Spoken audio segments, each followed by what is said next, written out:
सभी के लिए राधे राधे।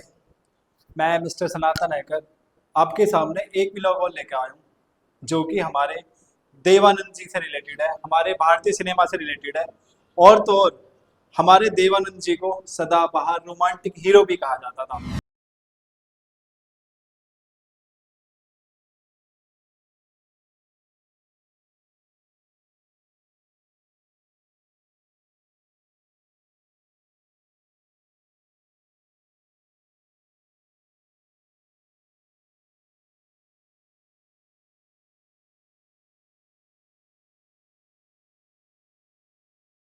कि अच्छा, आप एक चीज़ हमें यहीं पे पहले ही कमेंट करके ये बताएं कि देवानंद जी को आप कौन सी मूवी से, कौन से गाने से और कौन सी स्टाइल से जानते हो।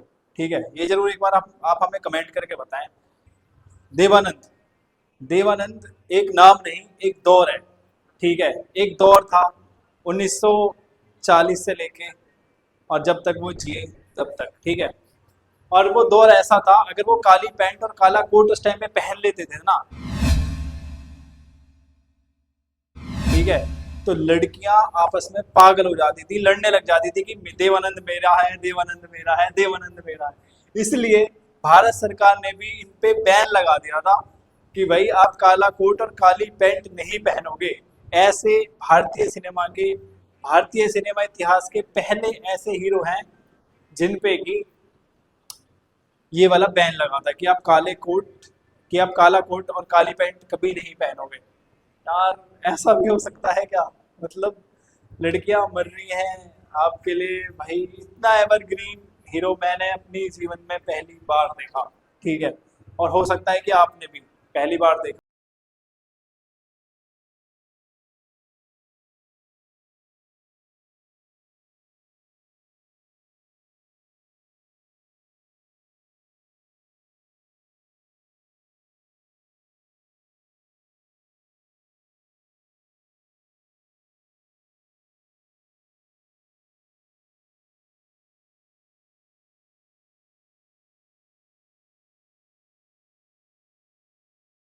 देवानंद जैसा इंसान कभी दुनिया में दोबारा नहीं आ सकता, ये तो आप सभी जानते हैं। ठीक है, और तो और उन्हें अपनी फिल्मी कैरियर में एक पद्म भूषण और एक दादा साहब फाल्के पुरस्कार और दो बेस्ट फिल्म फेयर अवार्ड्स भी मिल चुके हैं।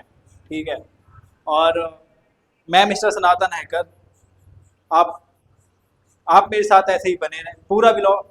पूरी जानकारी लेने के लिए आप हमारे साथ ऐसे ही बने रहें। मैं मिस्टर सनातन हैकर आपको देवानंद जी के बारे में सारी चीज़ें बताने वाला हूँ। वो कैसे फिल्मों में आए, कितने अवार्ड्स मिले, कौन कौन सी फिल्में हिट नहीं थी, कौन कौन से गाने हिट रहे थे, वो सब कुछ आइए जानते हैं। और प्लीज़ यार, जो चैनल पर नया है एक बार चैनल को सब्सक्राइब करो। भाई लाइक्स बहुत कम आ रही हैं, प्लीज़ लाइक भी करो यार। ठीक है, और देवानंद जी आपको कैसे लगते हैं वो भी आप हमें एक बार कमेंट करके बताएं। चलो चलते हैं देवानंद जी की जीवनी के ऊपर।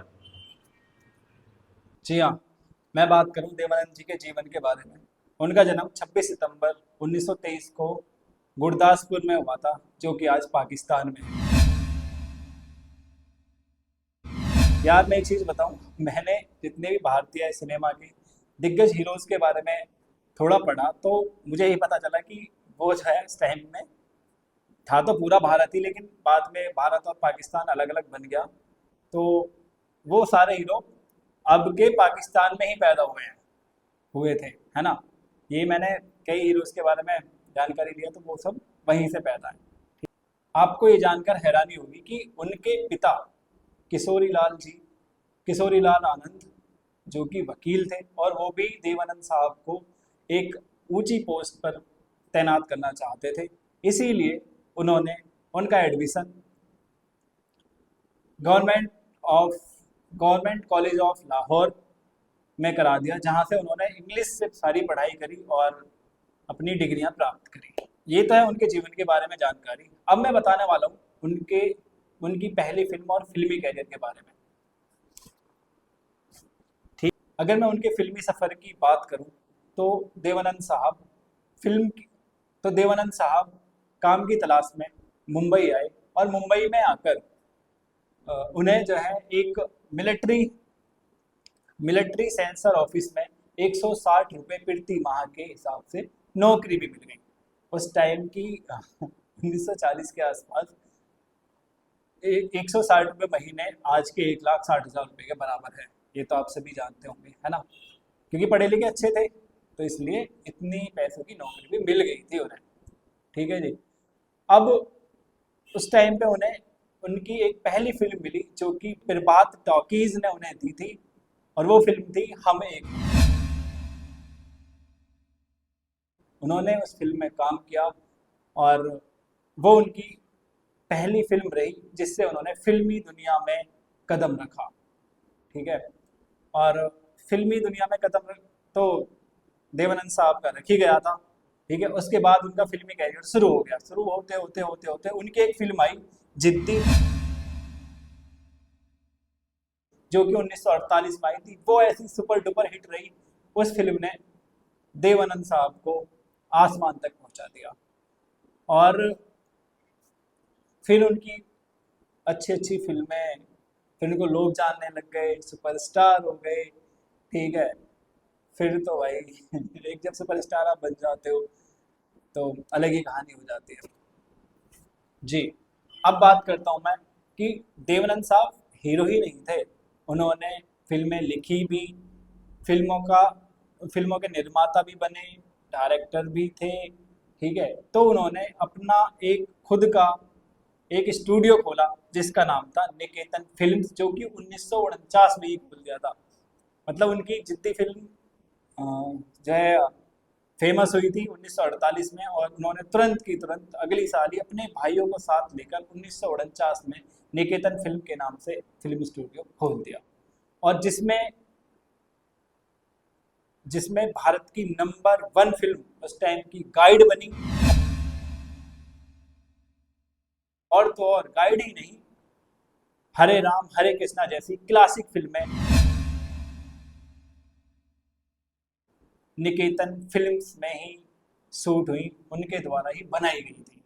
और गाइड के लिए तो ये कहा जाता है कि देवानंद की गाइड भारतीय सिनेमा का इतिहास दोबारा कभी भी पूरे इतिहास में नहीं बना सकता। ठीक है, आप सोच के देखो, इतनी बड़ी और इतनी अच्छी फिल्म दोबारा नहीं बन सकती कभी भी, ये कहा जाता है गाइड मूवी के लिए। अब ठीक है जी। अब अगर मैं उनके वैवाहिक जीवन के बारे में बात करूं तो उनकी एक फिल्म आई थी टैक्सी ड्राइवर, और उस फिल्म जो कि उस टाइम की बहुत बड़ी हिट फिल्म रही थी, और इस फिल्म में उनके साथ काम किया था कल्पना कार्तिक ने, और उसमें फिर कल्पना कार्तिक जी ने देवानंद साहब से शादी कर ली थी, और फिर उनका जीवन आगे चला और उनको एक बेटा भी हुआ। ठीक है जी। अगर मैं बात करूं उनके, देखो जब कोई हीरो है, कोई इंसान है, पहले तो इंसान है, फिर हीरो है, फिर बहुत बड़ा हीरो है, तो भाई कहने का मतलब ये है कि प्यार श्यार का चक्कर तो जरूर रहा होगा, है ना। उनके ही भी जीवन में प्यार की एंट्री होती है सुरैया जी के। सुरैया उस टाइम की सबसे सुंदर और सबसे सफल अभिनेत्री थी। ठीक है, और प्यार कैसे हुआ वो जानते हैं।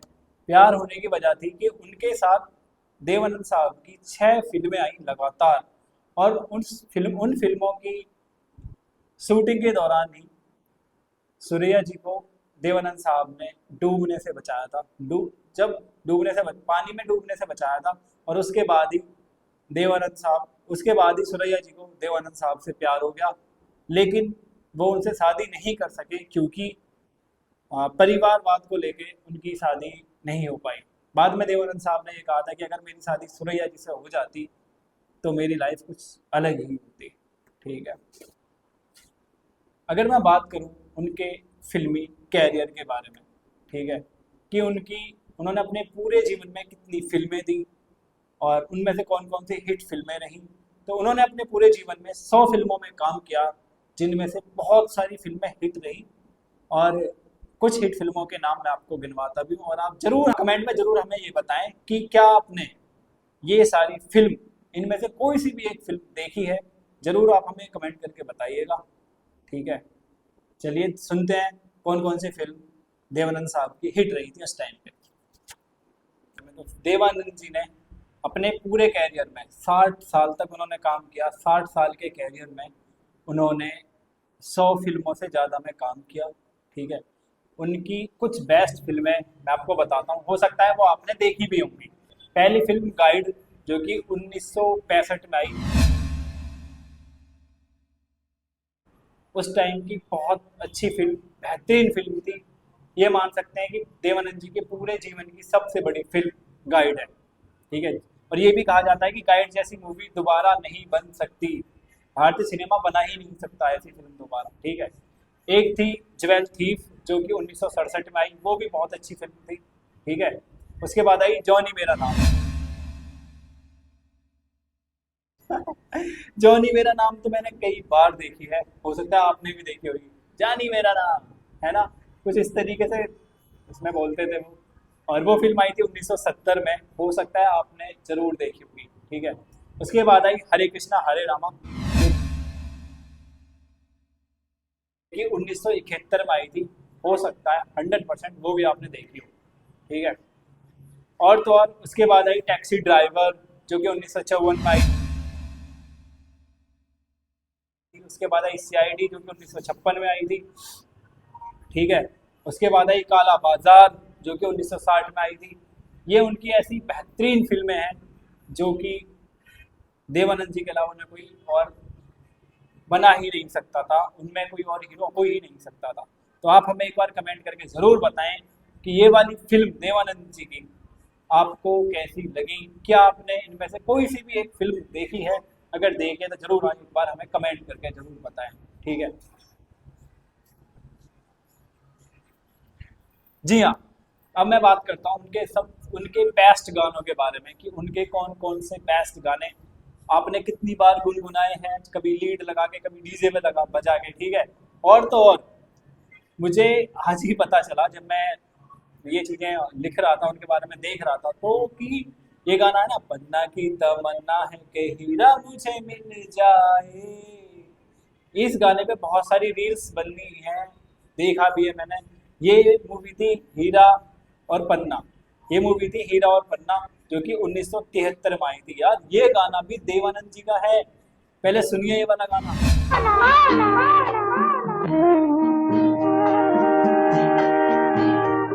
पन्ना की तमन्ना है कि हीरा मुझे मिल जाए, चाहे मेरी जान जाए, चाहे मेरा दिल जाए। ओ पन्ना की तमन्ना है कि हीरा मुझे मिल जाए। दूसरा गाना भी आपने जरूर सुना होगा, वो है गाता रहे मेरा दिल। ये भी गाइड मूवी का ही था। जो ये ये गाना गाइड मूवी का था, जो कि 1965 में आई थी। और ये भी आपने जरूर सुना होगा। ठीक है, देखते हैं थोड़ी सी झलक, चलिए। गाता रहे मेरा दिल, तू ही मेरी मंजिल है। कहीं बीते ना ये रातें, कहीं बीते ना ये दिन, कहीं बीते ना ये रातें, कहीं बीते ना ये दिन। गाता रहे मेरा दिल। देख ली, कैसा लगा? जरूर सुना है ना आपने ये वाला गाना। और चलते हैं, मैं आपको 4-5 गाने दिखाने वाला हूँ। तीसरा गाना भी आपने जरूर सुना होगा, खोया खोया चांद। ओ, खोया खोया चांद, खुला आसमान, आंखों में सारी रात जाएगी, तुमको भी कैसे नींद आएगी। ओ खोया खोया चांद, खुला आसमान। ये भी गाइड मूवी का ही गाना है, जो कि 1965 में आई थी। ये गाना भी आपने जरूर सुना होगा। ठीक है, और तो और एक गाना और है जो कि आप सबने गुनगुनाया है, मेरा तो बहुत ज़्यादा फेवरेट है। वो गाना है चूड़ी नहीं ये मेरा दिल है।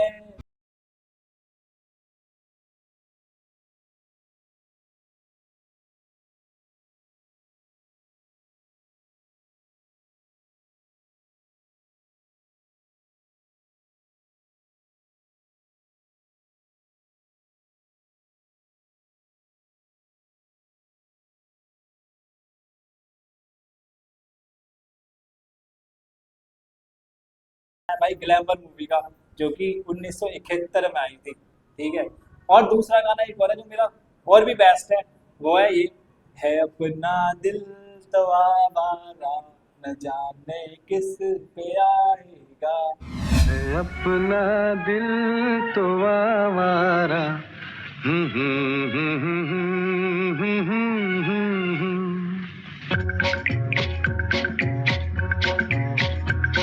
है अपना दिल तो आवारा।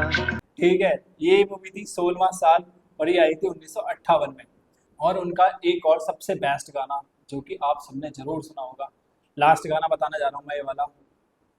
ठीक है। वो गाना था आप सबने सुना है, पल भर के लिए कोई हमें प्यार कर ले, झूठा।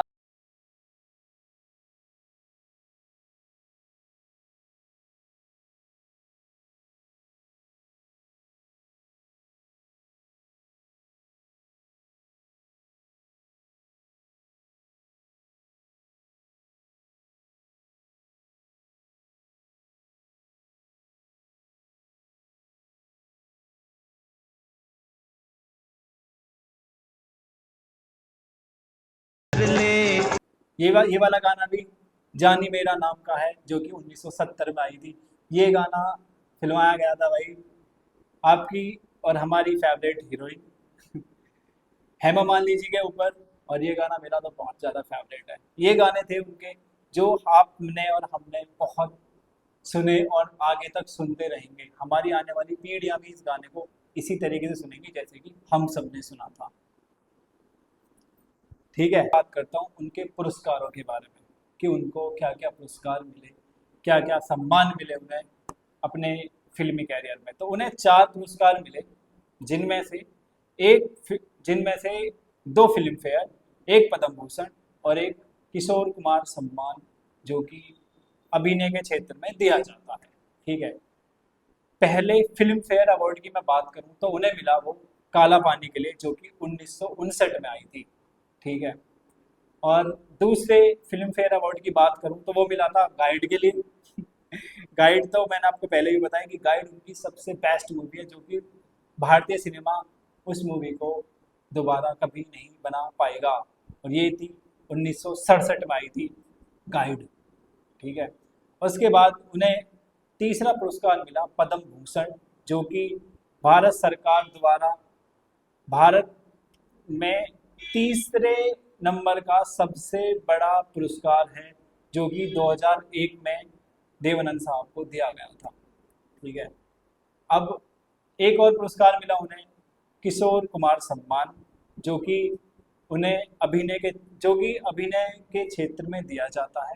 इस तरीके से हमारे और आपके चाहते देवानंद साहब को उनके पूरे जीवन में 4 अवार्ड्स मिले, जो कि बहुत ज़्यादा बेहतरीन थे। जी हाँ। अगर मैं बात करूं उनकी मृत्यु के बारे में कि वो ऐसा फिल्मी सितारा भारत को दोबारा तो खैर नहीं मिलेगा। हमारी बॉलीवुड के सदाबहार अभिनेता देवानंद साहब का निधन 3 दिसंबर 2011 को लंदन इंग्लैंड में हुआ था, जबकि उस टाइम पे उनकी उम्र 88 साल की थी। ठीक है। और निधन की वजह जो रही थी वो दिल का दौरा पड़ने की वजह से उन्हें उनकी मृत्यु हुई। और ऐसे हीरो कभी कभी जन्म लेते हैं, ऐसा हीरो भारतीय सिनेमा को दोबारा तो कभी नहीं मिल पाएगा। आप मेरी इस बात से कितने सहमत हैं ये आप हमें एक बार कमेंट करके ज़रूर बताएं। और आपको देवानंद साहब कैसे लगते हैं, कैसे हीरो लगते हैं वो, ये भी एक बार हमें कमेंट करके ज़रूर बताएं। उनके गाने, उनकी फिल्में आपने कितनी बार देखी हैं, ये भी आप हमें कमेंट करके ज़रूर बताएं। ठीक है। मैं मिस्टर सनातन हैकर आपके लिए ऐसे ही वीडियोस लाता रहूँगा। आप हमारे साथ ऐसे ही बने रहें। सभी के लिए राधे राधे। जय हिंद, जय भारत।